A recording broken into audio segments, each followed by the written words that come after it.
Hello students, welcome to the class of computer science with Sanjay. Computer science with Sanjay की class में आप सभी का फिर से एक बार वेलकम है। इस सेशन में हम डिस्कस करेंगे फ्लो ऑफ एग्जीक्यूशन को। And as you know that कि अभी हम लर्न कर रहे हैं working with function, that is Sumita Arora का चैप्टर नंबर 3। और अगर आप यूनिट की बात करें तो computational thinking and programming part 2, class 12 computer science.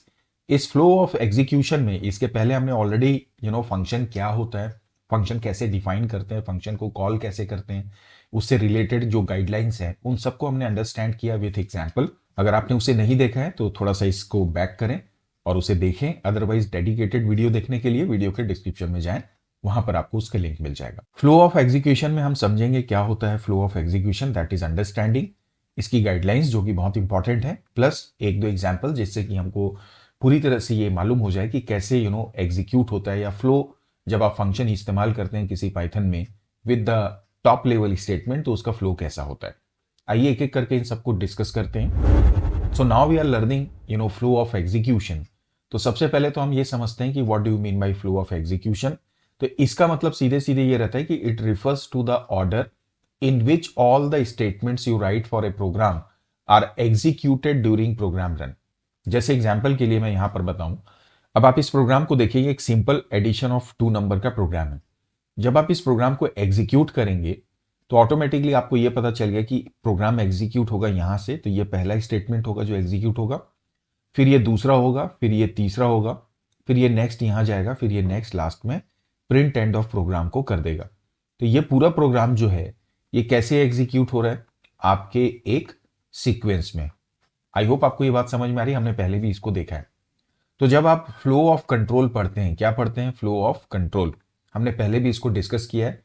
आप चाहें तो वीडियो को रिवाइंड करके देख सकते हो, या फिर इस फ्लो ऑफ कंट्रोल का भी डेडिकेटेड वीडियो का लिंक जो है आपको डिस्क्रिप्शन में मिल जाएगा, वहां से जाके देखिए। हमने डिस्कस किया था कि तीन प्रकार के फ्लो ऑफ कंट्रोल होते हैं। एक तो हो गया आपका सीक्वेंस जो कि आपको इस एग्जाम्पल में दिखाई दे रहा होगा। दूसरा इसी तरह से हमने इफ की बात की थी जिसको कंडीशनल हम बोलते हैं। और तीसरा हमने लूप को भी देखा था जिसको कि हम रिपीटेशन भी बोलते हैं। तो बार बार यहाँ पे कंट्रोल का फ्लो क्या होता है? रिपीट होता है। तो ये डायरेक्टली इनडायरेक्टली यहां पर जो फ्लो ऑफ एग्जीक्यूशन हम पढ़ रहे हैं ना, ये बेसिकली किससे रिलेटेड हो जा रहा है? आपके फंक्शन से। ये फंक्शन से क्यों रिलेट होता है? उसका रीजन ये है कि जब आप कोई पाइथन का प्रोग्राम बनाते हैं तो पहले आप कोई फंक्शन बनाते हैं, ठीक है ना, उसके बाद में फिर टॉप लेवल के स्टेटमेंट्स लिखते हैं। तो हमको ये समझना पड़ेगा कि अब सपोज दैट यहां पे अपने फंक्शन को कॉल भी किया, तो अगर ये प्रोग्राम यहां से एग्जीक्यूट हो रहा है 1 2 3 4, जैसे ये फंक्शन का कॉल आएगा तो यहां से कंट्रोल शिफ्ट हो जाता है उसकी डेफिनेशन में। इसलिए इस फ्लो ऑफ एग्जीक्यूशन को समझना हमें जरूरी है। अब ये बात हो सकता है अभी आपको समझ में ना आए, तो आगे चल के मैं डिटेल में एक्सप्लेन करता हूं। तो एटलीस्ट अब आपको ये तो समझ में आ गया कि फ्लो ऑफ एग्जीक्यूशन का मतलब है order of execution of the statement in a program. जब प्रोग्राम को आप एग्जीक्यूट करते हो, फ्लो ऑफ एग्जीक्यूशन की जब हम बात कर रहे हैं, तो जैसे एक और एग्जांपल यहां पे देखो। अब ये एग्जांपल जो है, इसका जो प्रीवियस एग्जांपल मैंने आपको शेयर किया यहाँ पर इसमें तो हमने सीक्वेंस में बिना किसी टेंशन के प्रोग्राम को एग्जीक्यूट कर दिया, यहाँ पर कोई दिक्कत वाली बात नहीं थी। अब जैसे अगर इस प्रोग्राम को आप देखो, यहाँ पर क्या है कि सबसे पहले हमने फंक्शन को डिफाइन किया। आप देखिए यहाँ पर ये डेफ नाम से फंक्शन है। उसके बाद ये दूसरा पार्ट है जहां पर डायरेक्ट हमने टॉप लेवल के स्टेटमेंट लिखे हुए। इसको हम टॉप लेवल क्यों बोलते हैं मैं आपको एक्सप्लेन करता हूं। तो इस प्रोग्राम को आप दो पार्ट्स में समझने की कोशिश कीजिए। यहां पे हमने फंक्शन को क्या किया है? डिफाइन किया है, ठीक है। और ऑलरेडी जैसे मैंने आपको बताया कि जब आप फंक्शन के साथ वर्क करते हो तो आप डिफाइन करते हो तो कहीं ना कहीं उसको यूज करते हो। जैसे यहां पर इसको हमने कॉल किया, ये देखिए टोटल AB। ये जो दूसरा पार्ट है ना, ये एग्जीक्यूटेबल पार्ट है। क्या है ये? एग्जीक्यूटेबल पार्ट है। अब प्रोग्राम जब आप बनाते हैं तो इसको बनाने के बाद इसमें दो चीज होती है। एक तो क्या होगा? प्रोग्राम कंपाइल होगा, कंपाइल होने के बाद वो क्या होता है? एग्जीक्यूट होता है, ठीक है। तो पाइथन क्या करेगा? पहले कंपाइल कर लेगा, फिर इसको एग्जीक्यूट करता है अपने इंटरप्रेटर में। तो जब ये प्रोग्राम कंपाइल होगा तो कंपाइल सो सीधे सीधे टॉप टू बॉटम होता है। कहां से होता है? Top to bottom. तो वहां पर तो कोई दिक्कत ही नहीं, मतलब ये कंपाइलेशन तो बिना किसी झिझक के ये समझेगा कि ये फंक्शन डिफाइन हुआ है, इसकी फर्स्ट लाइन को रीड करेगा, इसके कोड को एग्जीक्यूट नहीं करेगा, अंदर जाएगा, ये सारे स्टेटमेंट्स को कंपाइल कर देगा। बात आती है जब प्रोग्राम को एग्जीक्यूट करने की, तो एग्जीक्यूशन में क्या होगा कि प्रोग्राम ये देखेगा कि ये जो पार्ट है ये तो भैया डेफिनेशन का पार्ट है। तो वो ये देखेगा कि एग्जैक्ट टॉप लेवल का स्टेटमेंट जो एग्जीक्यूट करने वाला पार्ट है वो कहाँ है। तो उसको दिखेगा कि ये फंक्शन की डेफिनेशन के बाहर हो सकता है ऐसे 10 फंक्शन और भी ऊपर में हो, तो वो उन सबको समझेगा कि ये डेफिनेशन पार्ट है। वो स्टार्ट करेगा टॉप लेवल या एग्जीक्यूटेबल पार्ट से इस कोड को एग्जीक्यूट करना।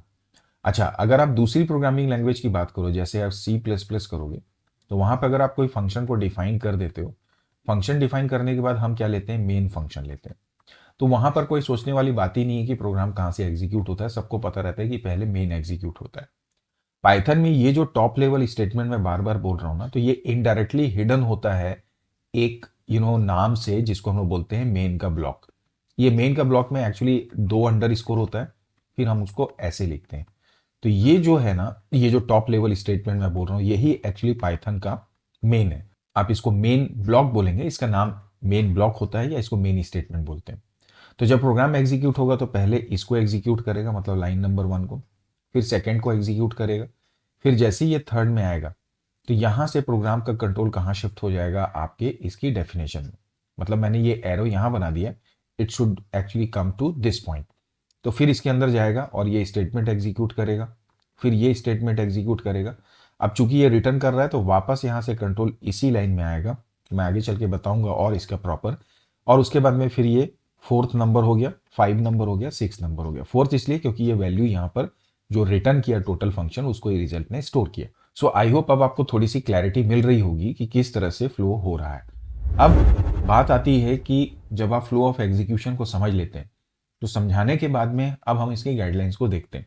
गाइडलाइन का मतलब कौन कौन सी बातें हैं जो आपको ध्यान रखनी है। सपोज दैट क्वेश्चन आता है जहां पे आपको फ्लो को ट्रैप करना है, तो आप कौन कौन सी बातों को ध्यान रखेंगे कि इसकी बेसिस पे आपको समझ में आए कि पहले कौन सा स्टेटमेंट होगा, फिर दूसरा कौन सा होगा। तो सबसे पहली बात तो ये कि फ्लो ऑफ एग्जीक्यूशन तो ऑर्डर हमको क्लियर हो गया। सेकेंड बात है कि जो प्रोग्राम का एग्जीक्यूशन होता है वो कहाँ से स्टार्ट होता है, फर्स्ट स्टेटमेंट से, जो कि कहाँ रहता है, under under score main under score. ये जो सिगमेंट है मैं ऑलरेडी आपको बता दिया कि ये जो पार्ट यहाँ पे आप देख रहे हो ना, ये कौन सा सिगमेंट होता है, हमारा मेन का सिगमेंट होता है। इसी को हम क्या बोलते हैं, टॉप लेवल स्टेटमेंट्स। क्या बोलते हैं इसको हम लोग, top level statements. Top level statement के साथ साथ इसको हम प्रोग्राम का एग्जीक्यूटेबल पार्ट भी बोल सकते हैं। क्या बोल सकते हैं इसको, एग्जीक्यूटेबल पार्ट। तो प्रोग्राम हमेशा यहीं से एग्जीक्यूट होगा, डेफिनेशन से नहीं होगा। तो ये कौन सा पार्ट हो गया, तो आप बोलो सीधे सीधे ये कौन सा पार्ट है, डेफिनेशन का पार्ट हो गया। Alright, the third statement is saying the statements are executed one by one. मतलब अब ये जो स्टेटमेंट्स हैं ये 1 बाय 1 एग्जीक्यूट होंगे। मतलब सबसे पहले ये फर्स्ट स्टेटमेंट होगा जो एग्जीक्यूट होगा, फर्स्ट के बाद ये सेकंड एग्जीक्यूट होगा, फिर ये यहां पर थर्ड में आएगा। राइट, तो इससे पहले कि मैं आगे बढ़ूं, आगे हम बात करते हैं। When function definition is encountered, Python interpreter execute only function header and skip the function body।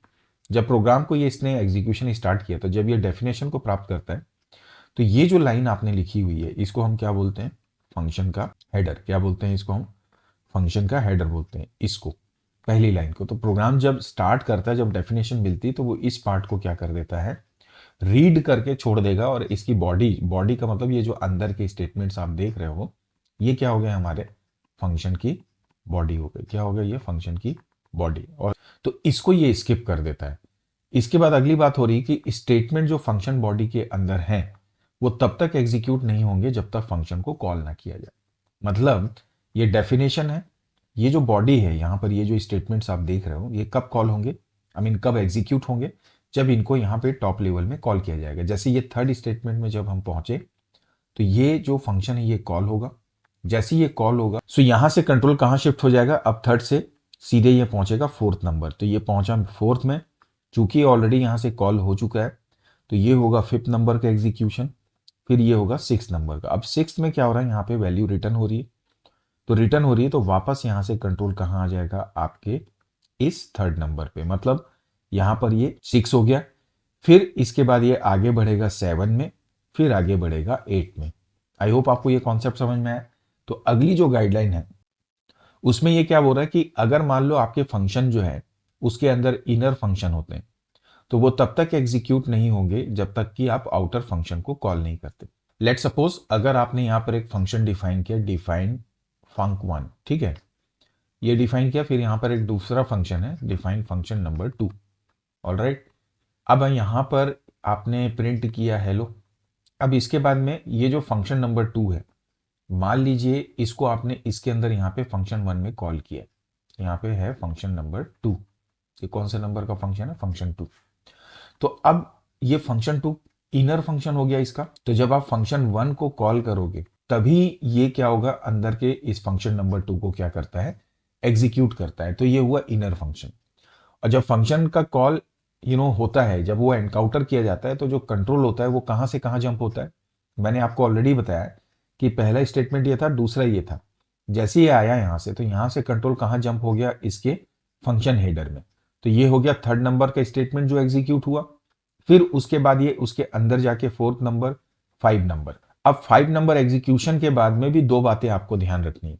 So now अब ये बोलता है कि फंक्शन एंड कब होगा, जब लास्ट में मतलब फंक्शन के अंदर कोई लास्ट स्टेटमेंट हो या रिटर्न स्टेटमेंट उसको मिल जाता है, जो भी पहले आता है उससे एंड होगा। लेकिन उसके बाद जो है सबसे इंपॉर्टेंट बात है कि अगर आपका फंक्शन जो है वो रिटर्न करता है कोई वैल्यू, तो कंट्रोल कहां वापस आएगा, फंक्शन कॉल में। मतलब जैसे यहां पर ये रिटर्न हो रहा है, तो ये 5 नंबर स्टेटमेंट है, तो इसके बाद ये इस लाइन में नहीं आएगा, ये वापस इस लाइन को एग्जीक्यूट करेगा 6 नंबर को।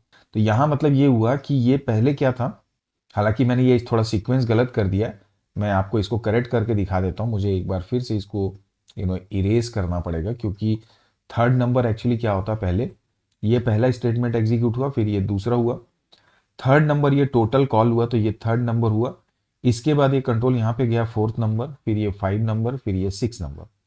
वापस जब कंट्रोल आया यहाँ पर, तो ये 6 के बाद में वापस इस रिजल्ट में वैल्यू असाइन हुई ना, तो ये 7 हो गया, फिर उसके बाद ये 8 होगा, फिर ये 9 होगा। तो अगर रिटर्न करते हैं तो वापस जहां से फंक्शन कॉल हुआ था उसी लाइन में ये पहुंचता है। लेकिन अगर मान लो कोई रिटर्न स्टेटमेंट नहीं होता, तो फिर ये 7 यहां नहीं आता, फिर ये 7 नंबर डायरेक्ट यहां इस प्रिंट को एग्जीक्यूट करता, फिर इसको एग्जीक्यूट करता। तो ये तो बात हुई हमारे फ्लो ऑफ एग्जीक्यूशन की गाइडलाइंस की। अब इसको समझने के बाद में हम कुछ एग्जाम्पल से फ्लो को समझते हैं। अब ये पहला एग्जाम्पल है जो रिटर्न के साथ में। अब आप इसको देखें कि ये तो है मेरा डेफिनेशन का पार्ट, ये जो है मेरा कौन सा पार्ट है, डेफिनेशन का। और ये मेरा जो है एक्चुअली मेन है, ये मैं लिख देता हूं ताकि आपको फिर से ध्यान रहे। ये मेरा डेफिनेशन है और ये मेरा क्या है, मेन है। क्या है ये, मेन, जिसको कि आप क्या बोलते हो, टॉप लेवल स्टेटमेंट। क्या बोलते हैं इसको आप, टॉप लेवल स्टेटमेंट। क्लियर है। नाउ आफ्टर दिस, अब जब ये प्रोग्राम एग्जीक्यूट होगा तो इसका फ्लो कैसे बनाएंगे आप। सबसे पहले क्या एग्जीक्यूट होगा, लाइन नंबर 5।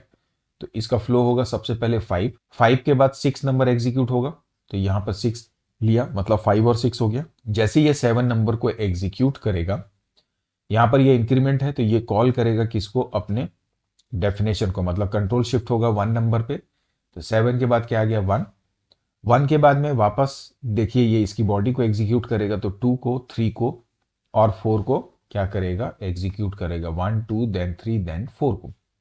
4 में आप देखो यहाँ पर क्या है, रिटर्न स्टेटमेंट है, तो इसका मतलब कंट्रोल वापस कहां से आ जाएगा, यहाँ पे शिफ्ट होके 7 में। मतलब ये वापस कहां पे आ गया, 7 में आ गया। तो अब ये 7 एग्जीक्यूट होगा, मतलब इसमें y असाइन हो गया। और 7 के बाद में फिर ये अगला स्टेटमेंट 8 को जंप करेगा, 8 के बाद ये 9 को जंप करेगा, 9 के बाद 10 में आया, तो वापस जब 10 में इंक्रीमेंट होगा तो फिर से ये यहां से कंट्रोल कहां शिफ्ट होगा, हमारे इस 1 नंबर में। 10 के बाद वापस फिर से 1 नंबर का एग्जीक्यूशन होगा। 1 में यहां पर इंक्रीमेंट ए लिखा है, फिर से ये 2 को कॉल करेगा, देन 3 को कॉल करेगा। आप समझ रहे हैं ना बात को, कैसे एग्जीक्यूट हो रहा है। फिर ये 4 को कॉल करेगा, 4 के बाद वापस यहां से कंट्रोल इसी 10 पे वापस आएगा, तो वापस ये 10 एग्जीक्यूट होगा। और फाइनली फिर इसके बाद ये 11 नंबर को क्या कर देगा, एग्जीक्यूट कर देगा। तो अब आपको ये क्लैरिटी मिल गई होगी कि कैसे हमारा फ्लो ऑफ कंट्रोल रन हो रहा है। सो ये हुआ एक्चुअल ऑर्डर। यहां पर ये 2 बार हमने इंक्रीमेंट को लिया था, इसलिए हमने यहां पर ये थोड़ा सा आपको लेंदी लग रहा होगा। Otherwise the purpose is that कि आपको ये ध्यान रखना है कि रिटर्न होगा तो वापस से कंट्रोल इसी लाइन पे आएगा। लेकिन अगर विदाउट रिटर्न आप लिखते हो तो दूसरा एग्जाम्पल देख लो। अब आप देखो यहां पर ये मेरा टॉप लेवल स्टार्ट हो रहा है 5 नंबर से। सबसे पहले 5 एग्जीक्यूट हुआ, देन इसके बाद ये 6 को एग्जीक्यूट करेगा और 7 नंबर में आएगा, तो 5 देन 6 देन 7 करेगा।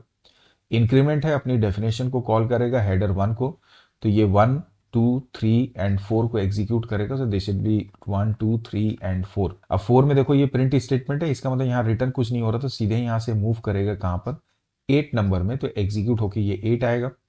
फिर 9 को एग्जीक्यूट करेगा, 10 को एग्जीक्यूट करेगा, तो देन 9 देन 10। 10 में वापस ये इंक्रीमेंट आया, वापस ये अपने हेडर को कॉल करेगा, सो इसका मतलब 1 एंड अगेन ये 2, 3 एंड 4 को रन करेगा। सो 1 देन 2 देन 3 देन 4 एंड वापस जब 4 से ये रिटर्न होगा, रिटर्न इसलिए, रिटर्न का मतलब यहाँ से प्रिंट के बाद यहाँ से जंप करके किधर आ जाएगा आपकी ये 11 में। सो ये हो गया मेरा ओवरऑल फ्लो ऑफ फंक्शन। तो आई होप ये इतने एग्जाम्पल और डिटेल में जो गाइडलाइंस मैंने आपको बताई उससे आपको ये क्लैरिटी मिल गई होगी कि कैसे जब फंक्शंस या पाइथन का जो एक्चुअल प्रोग्राम स्ट्रक्चर होता है जिसमें कि फंक्शन की डेफिनेशंस भी होती हैं, आप फंक्शन को कॉल भी करते हैं, तो किस तरह से फ्लो ऑफ एग्जीक्यूशन होता है। नाउ आफ्टर दिस हम लर्न करेंगे फंक्शन में डिफरेंट आर्ग्यूमेंट्स एंड पैरामीटर्स को हम कैसे पास करते हैं, आर्ग्यूमेंट पैरामीटर्स में क्या डिफरेंसेस होते हैं, कैसे डिफरेंट टाइप से पैरामीटर्स को पास किया जा सकता है, आर्ग्यूमेंट को पास किया जा सकता है। बट आज के सेशन में हम फ्लो ऑफ एग्जीक्यूशन को ही लर्न करेंगे। अगले सेशन में हमारी चर्चा जारी रहेगी आर्ग्यूमेंट्स एंड पैरामीटर्स के साथ में। वीडियो पसंद आए तो लाइक और शेयर करिएगा, और चैनल अगर आपने सब्सक्राइब नहीं किया तो चैनल सब्सक्राइब कर लीजिएगा, बिकॉज क्लास 12 कंप्यूटर साइंस के बेस्ट कंटेंट के लिए, बेस्ट एजुकेशन के लिए, बेस्ट नॉलेज के लिए you are in the right place. The name of channel is class 12 computer science with Sanjay. So thank you for watching this video.